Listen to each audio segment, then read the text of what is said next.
Mes chers compatriotes, chers Français, chères Françaises, l'heure est grave. Les jeunes manquent de sommeil.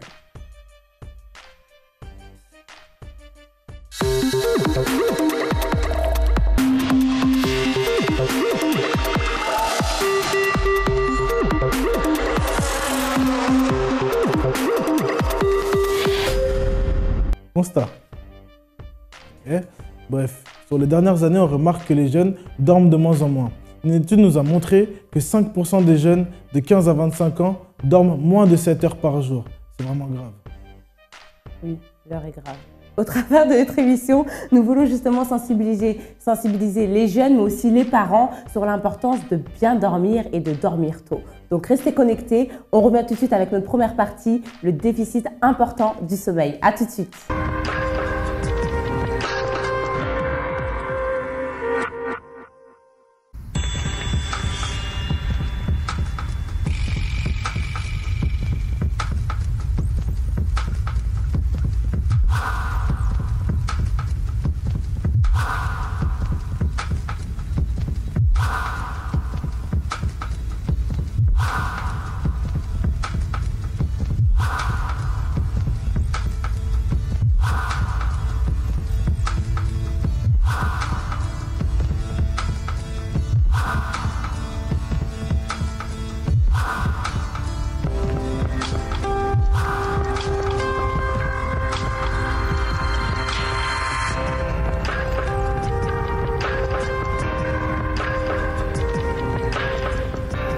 Sans eau, sans air, sans nourriture, on meurt. Sans sommeil également. Bien que l'adrénaline et certains excitants nous tiennent éveillés, cela ne fait que retarder le sommeil. Selon certaines croyances, le sommeil est un état proche de la mort. 24 heures de privation de sommeil désagrègent vos facultés cérébrales. Vous apprenez difficilement. Votre corps et votre morale est en souffrance. Votre appétit et votre satiété seront perturbés. Votre peau perdra en fermeté et vous serez déshydraté. 48 heures d'éveil non-stop déclenchera un protocole de survie. Votre cerveau débranche certains circuits. Le siège de la réflexion n'est plus aussi performant. Vos gestes seront moins coordonnés et votre mémoire vous jouera des tours. 72 heures sans sommeil et votre cerveau déclenchera son système d'urgence. Pour survivre, des pans entiers de vos fonctions cérébrales sont déconnectés. Vos fonctions motrices et sensorielles sont altérées. Vous hallucinez et vous êtes désorienté.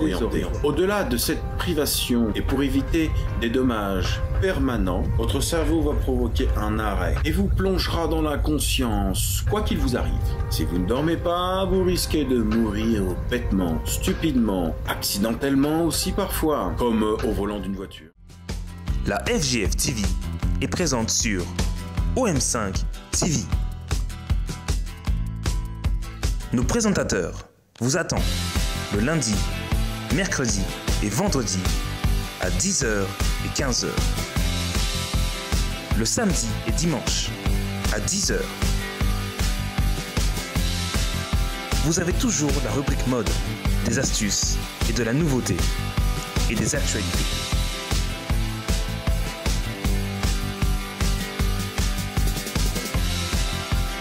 Retrouve-nous toutes les semaines sur notre chaîne YouTube et sur la chaîne OM5 TV. Tout commence à l'adolescence. On remarque qu'à partir du moment où les jeunes commencent à avoir une véritable indépendance au niveau des réseaux sociaux, au niveau de la téléphonie, c'est là que le décalage se crée. En effet, il y a justement ce qu'on appelle ce déficit du sommeil, c'est-à-dire qu'on accumule une certaine fatigue, un certain manque du sommeil qui s'accroissent de jour en jour lorsqu'on en grandit et on arrive justement à la période des 20 ans où on commence à se sentir fatigué, à dormir en cours, à dormir à n'importe quel moment de la journée, à somnoler. Justement, c'est là où il y a les accidents au volant, un peu dans toutes circonstances de notre vie, parce que justement, il y a ce manque de sommeil, ce déficit qui devient de plus important justement dans la vie des jeunes, parce que justement, quand on va dormir, on ne dort pas vraiment. On utilise nos téléphones, nos ordinateurs. On est sur Facebook, on est sur les réseaux sociaux, on chatte, on parle au téléphone. On n'est plus forcément dans un contexte qui est propice à dormir. Oui, c'est exactement ce qu'elle a dit. souvent tendance à nous laisser dépasser par, entre guillemets, les événements, parce que je me mets dans mon lit pour essayer de dormir, mais en fait, ben non, j'ai tout mon matériel, et ça m'empêche véritablement de dormir. C'est vraiment là qu'il faut faire attention. Mais là, on est parti dans les rues de Paris pour pouvoir interroger justement les passants, pour leur poser des questions par rapport à leur sommeil, parce que les passants aussi dorment, et on voulait savoir comment un peu ils réagissaient par rapport au sommeil.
Je suis claquée. Et je sais pas si vous êtes comme moi, mais moi, franchement, quand j'ai pas mes 8 heures de sommeil, franchement, je suis inutile. Je suis KO, je n'arrive à rien faire dans la journée, ça me paraît mais long de chez long. Franchement, c'est trop dur, c'est trop dur. Je sais pas si vous êtes des couches tard ou des lève tôt, mais moi, en tout cas, mes nuits de sommeil sont très importantes pour moi, pour pouvoir tenir la journée, pour pouvoir être d'attaque. Mais bon, on va pas s'arrêter à mon expérience, n'est-ce pas? On va aller voir ce qu'en pensent les autres jeunes. Vous me suivez? Allez, on y va.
Alors, vous avez aimé?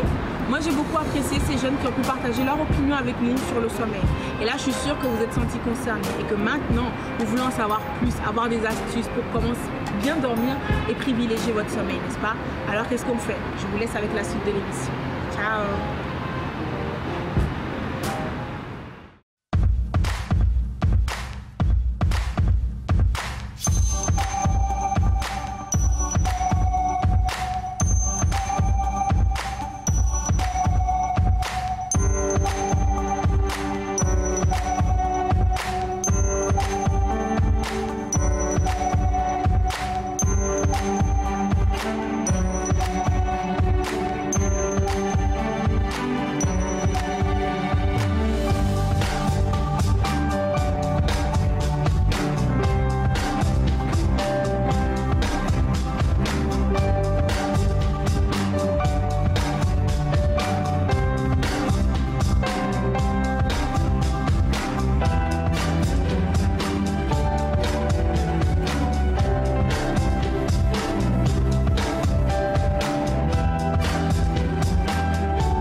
Alors c'est très intéressant de voir un peu comment les jeunes définissent justement le sommeil. Ouais. Parce qu'on voit, je pense qu'ils ont une manière de dormir propre à eux. Chacun a une manière de dormir spéciale. Oui, en fait, ils se mettent dans le lit dès qu'ils ferment les yeux. Pour eux, ils ont dormi. Mais pourtant, on peut s'allonger, être dans son lit, fermer les yeux et pour autant, ne pas dormir. Voilà. Moi, j'ai une question qui vient de me traverser l'esprit. Toi, combien de temps tu dors? Parce qu'on a parlé des passants, mais toi, comment tu dors? Moi, c'est assez spécial parce que des fois, je dors, je me réveille. Donc, quand je me réveille, je fais une pause dans mon sommeil et après, je redors. Donc, je pense à tout casser, ça doit tourner autour de 6h48. 6h48. Tu sais quoi, là, je suis en train de t'imaginer dormir, en fait. T'es comme un magnéto. Genre, tu dors, pause, tu te réveilles, tu te rendors, 6h48. C'est trop précis, là. Moi, je sais pas. Et toi, tu dors combien de temps? Bon, moi, j'ai l'impression que je dors tout le temps. Même quand je suis réveillé, je dors. Ah, il dort les yeux ouverts. Vous voyez, il y a d'autres manières aussi de dormir. Mais bon, rentrons maintenant dans le vif du sujet de notre partie 2, les conséquences de la dette du sommeil. Donc, on cumule un manque de sommeil et arrivé à un certain âge, à un certain moment dans notre vie, on est en dette du sommeil. Est-ce que tu peux nous en dire un peu plus au niveau des conséquences? Au niveau des conséquences, on peut dire que ça se traduit déjà au niveau de la concentration à l'école ou même dans toutes les choses qu'on fait dans la journée. Parce qu'en fait, dormir, c'est une certaine façon pour le cerveau de ranger dans certaines cases tout ce qu'il a engrangé dans la journée. Et quand on dort mal, on retient plus ce qu'on a appris dans la journée. Oui, donc ça se traduit par des somnolences à l'école. On commence à dormir entre les pauses, entre les récréations. Même pendant les cours, on se fait réveiller par les profs. On a une certaine susceptibilité. On est moins patient. Fleur de peau, on réagit au quart de tour. Quand quelqu'un vient nous bousculer, au lieu de se maîtriser, directement on explose. Et ça, c'est vraiment une conséquence du sommeil. C'est le sommeil qui fait ça, en fait, qui trouble un peu notre esprit. Oui, le manque de sommeil. Mais il y a aussi, attention, il y a aussi les conséquences sur la santé. Sur la santé. Parce que déjà, dormir, le sommeil, c'est un moment qui nous permet, pour certaines personnes qui sont en pleine croissance, c'est de grandir aussi. Au-delà de mémoriser, d'apprendre, de retenir ce qu'on a appris dans la journée, c'est aussi un moment où justement le corps se développe. Et justement, s'il n'a pas assez de temps justement de sommeil, il y a un espèce de choc qui se crée. Voilà, on grandit plus, un peu comme Patricia, parce que je suis un peu plus grand. Oui, bien sûr. Et on parle aussi de santé. Dormir, c'est une prévention pour la santé parce que ça évite certaines maladies comme le diabète, l'obésité. Mais quand on dort moins, on est plus susceptible d'être victime justement de ce genre de maladie parce que quand on dort, on élimine certaines substances dans notre corps, on élimine le sucre, on digère mieux. Et quand on dort pas assez, on ne fait plus ce travail-là.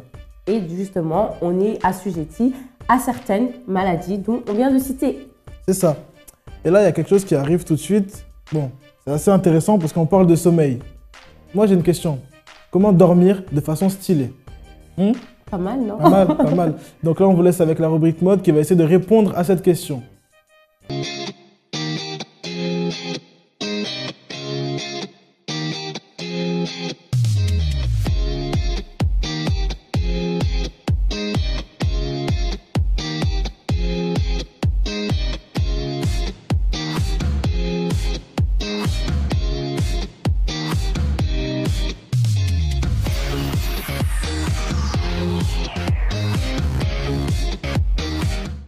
Salut à tous! Alors aujourd'hui la rubrique mode va s'intéresser à vous les filles qui avez un style plutôt garçon manqué ou alors qui aimez tout simplement le style androgyne. Certaines d'entre vous m'ont demandé comment est-ce qu'on fait pour devenir plus féminine. Qui d'autre qu'Audrey pourrait mieux vous montrer comment l'être finalement puisqu'elle a un style androgyne mais qu'elle reste toujours hyper féminine. Nous allons voir maintenant en quelques conseils comment vous pouvez l'être.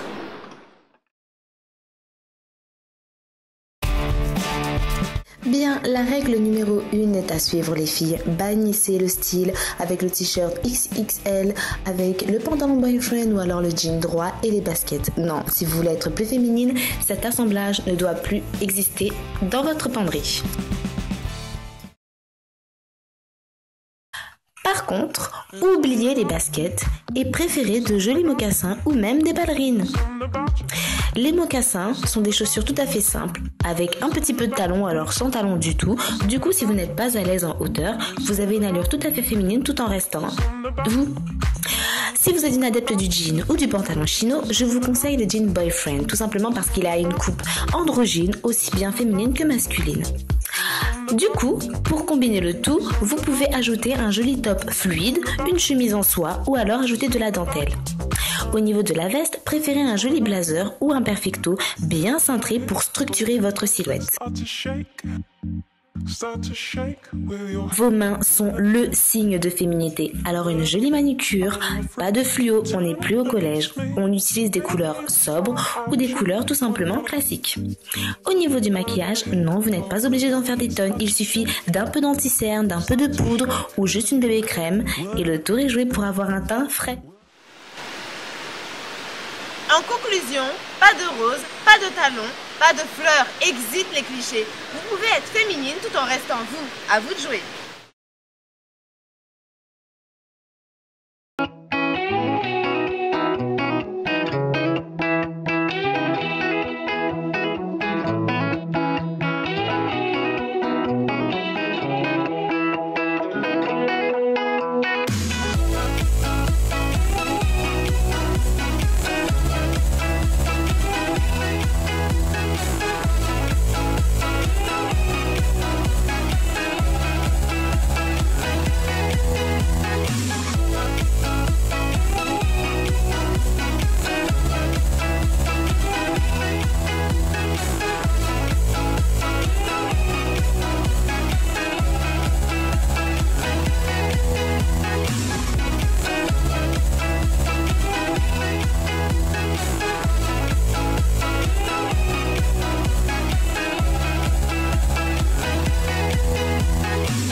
Alors j'espère que nos petits conseils de nos conseillères en images de la rubrique mode vous ont plu. Donc maintenant, pour ceux qui viennent de nous rejoindre à l'instant, c'est la troisième partie de notre émission et c'est veiller à son sommeil. En effet, donc du coup, les jeunes, ils cumulent, ils font beaucoup de choses, ils font beaucoup d'activités, ils sont très dynamiques et du coup, ils se disent, donc quand arrive le week-end, eh ben, je me repose, je vais rattraper mon sommeil. Justement, je vais rattraper mon sommeil. Mais qu'est-ce qu'il faut savoir justement, c'est qu'on ne rattrape pas son sommeil comme ça.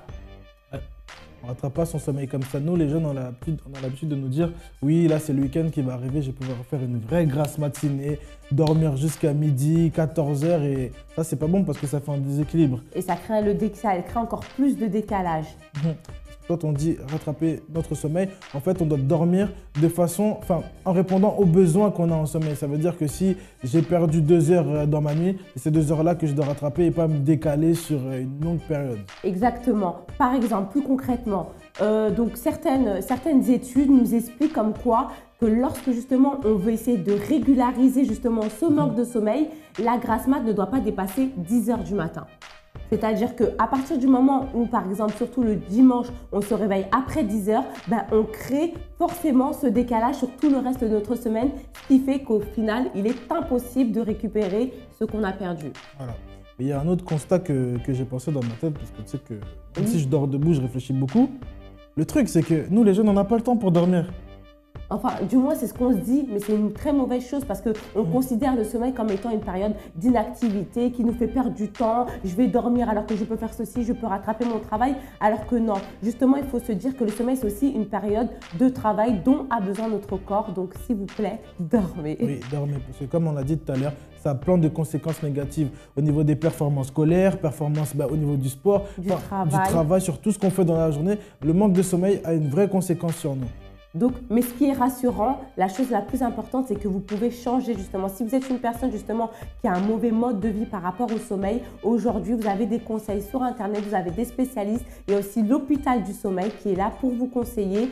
Donc, des personnes, allez voir des professionnels parce que c'est important, il ne faut pas prendre ça à la légère. Et des fois, ça pousse même à l'insomnie.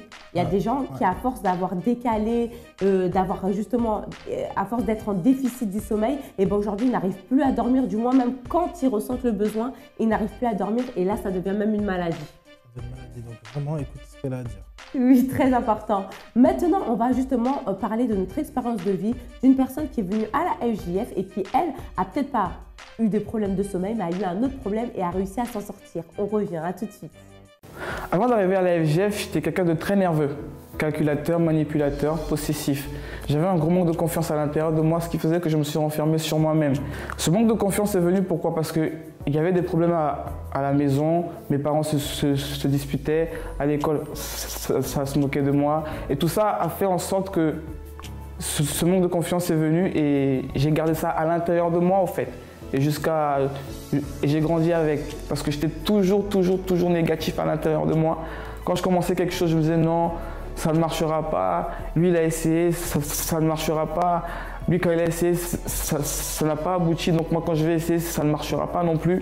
Donc à chaque fois aussi, c'était ce manque de confiance, comme je disais au début, qui revenait. Même si j'étais calme à l'intérieur de moi, il y avait une rage, une haine qui voulait sortir, mais je voulais montrer une apparence de quelqu'un de calme, de sérieux, de tranquille, de cool, pour pas que les autres commencent à me juger.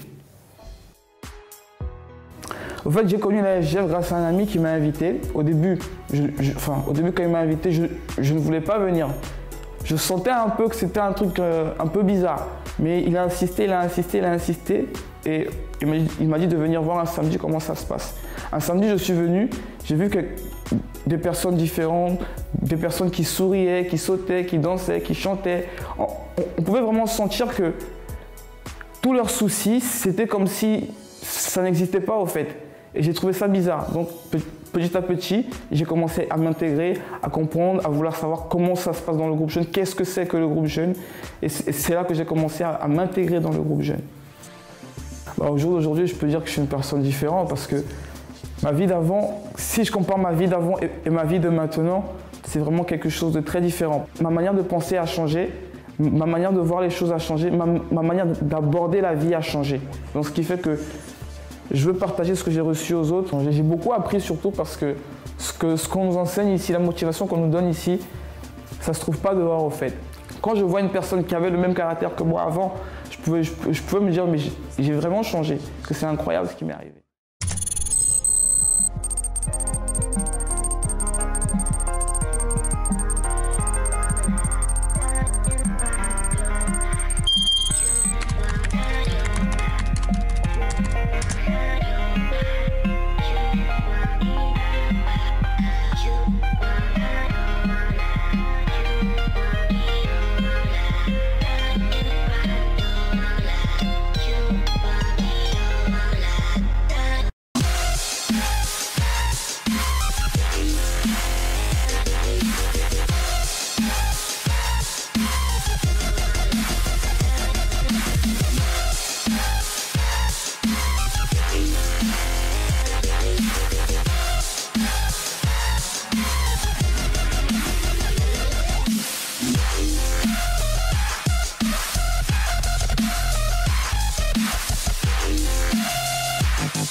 réveillez-vous, c'est pas le moment de dormir. Là, on va vous dire un peu qu'est-ce qu'on fait, qu'est-ce que la FGF, pourquoi on est là. Eh ben, j'ai une réponse toute claire, toute simple. La FGF, elle est là pour nous aider, nous, les jeunes, ainsi que toi qui nous regardes. On est là pour répondre à tes besoins, aux interrogations que tu as. On est là pour te remotiver. Et à travers tout ça, on a énormément d'activités. On a un groupe de rap. Oui, un groupe de chant.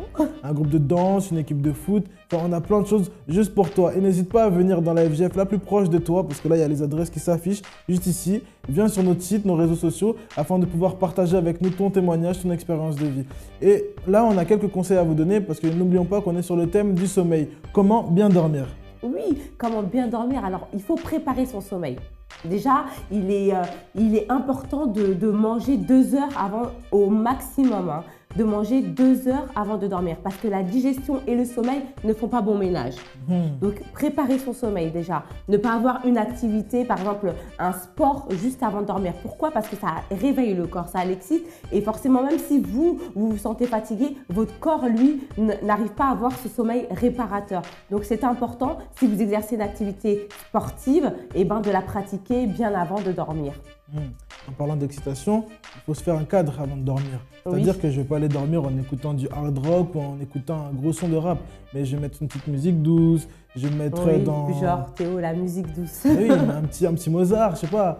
Avoir une ambiance tamisée, être dans l'obscurité, mais vraiment en position pour dormir. Oui, éviter un peu tous les parasites, tout ce qui est téléphone, internet, ce qui est la télévision, la radio. En fait, tout ça, ce sont des éléments perturbateurs et instinctivement, en fait, notre esprit, en fait, reste connecté à ces choses-là et du coup, c'est ce qui nous empêche de dormir. Aussi, ce qui est important, c'est faire attention à ce qu'on va manger. Donc, si on est une personne à manger, à boire, si on est une personne justement qui aime les caféines, les choses comme ça, tous ces excitants, et ben c'est aussi un peu, ça joue pas à la faveur de notre sommeil. Voilà. Donc, comme on dit, pour bien dormir, il faut avoir une bonne préparation. C'est vraiment tous les conseils qu'on vous a donnés aujourd'hui et il faut les suivre.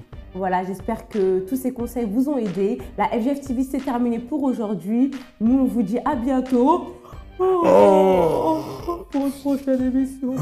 Ciao.